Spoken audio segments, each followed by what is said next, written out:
Doctor Yunus ৫ই ফেব্রুয়ারির পরে তিনি বললেন দেশে শাসনতন্ত্র আছে, সংবিধান আছে, আইন আছে, আপনারা যারা যারা ক্ষতিগ্রস্ত হয়েছেন আপনারা মামলা করেন, সরকার অ্যাকশন নেবে। একটা আধুনিক রাষ্ট্রের রাষ্ট্রপ্রধান, নোবেল লরিয়েট, এই লোক একটা বলতে পারে যে আপনি মামলা করেন,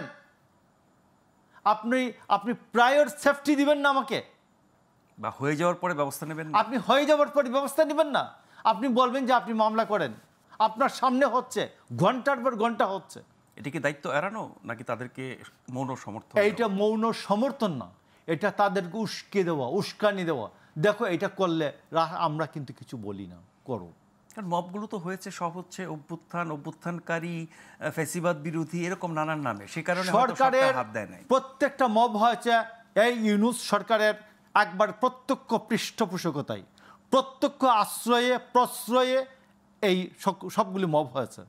আমি আপনাকে বলি যে অন্তত এই সর্বশেষ ৫ই ফেব্রুয়ারি, আমি বলতেছি ৫ই ফেব্রুয়ারির পরে যখন বলেন স্বরাষ্ট্র উপদেষ্টা আর মব হবে না, এরপরে যতগুলো মব হয়েছে আমি মনে করি এই সবগুলো মবের জন্য স্বরাষ্ট্র উপদেষ্টা এবং প্রধান উপদেষ্টার নামে আপনি লিখে রাখেন, আজকে একদিন না একদিন এরা প্রসিকিউটেড হবেন, এরা আদালতের মুখোমুখি দাঁড়াবেন, আদালতের সামনে দাঁড়িয়ে কেঁদে বলতে হবে এটা আমরা আশ্রয়ে দিয়েছিলাম, প্রশ্রয় দিয়েছিলাম, আমরা পৃষ্ঠপোষকতা দিয়েছিলাম, এটা ভুল হয়েছিল।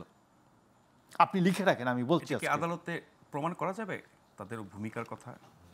আমি আপনাকে বলি যে পৃথিবীতে যখন বড় লোকদের বিচার হয়, সুপিরিয়র রেসপন্সিবিলিটির বিচার হয়, সুপিরিয়র রেসপন্সিবিলিটির বিচার সন্দেহাতীতভাবে আমি দেখেছি। রক্তের রংটি লাল ছিল না কালো ছিল এটা বলতে হয় না, সুপিরিয়র রেসপন্সিবিলিটির জন্য সংযোগ এবং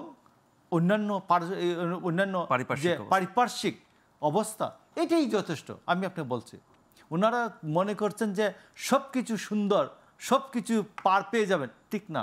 এবং এই লোক, আমি আপনাকে বলছি যে ডক্টর ইউনূসের গভর্নমেন্ট সর্বক্ষেত্রে আপনি দেখবেন একটা জায়গায় ভেজাল লাগাতে চাচ্ছেন, ভেজাল।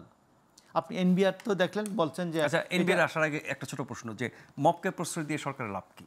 সরকার তো বদনাম প্রশ্রয় দিয়ে, মবকে প্রশ্রয় দিয়ে সরকারের লাভ হচ্ছে যে তিনি একটা সময় আগামী নভেম্বর ডিসেম্বরে বলতে চান ভাই দেশে তো ইলেকশন করার পরিস্থিতি নাই, আমার পুলিশ দাঁড়াই নাই, আমার কি বলে এই অবস্থা নাই, ওই অবস্থা নাই, যে আমার ওইটা হচ্ছে না, ওইটা হচ্ছে না, দেশ চলছে না, এখন এই অবস্থায় নির্বাচনটা করব কিভাবে ভাই, একটু বলেন আপনারা।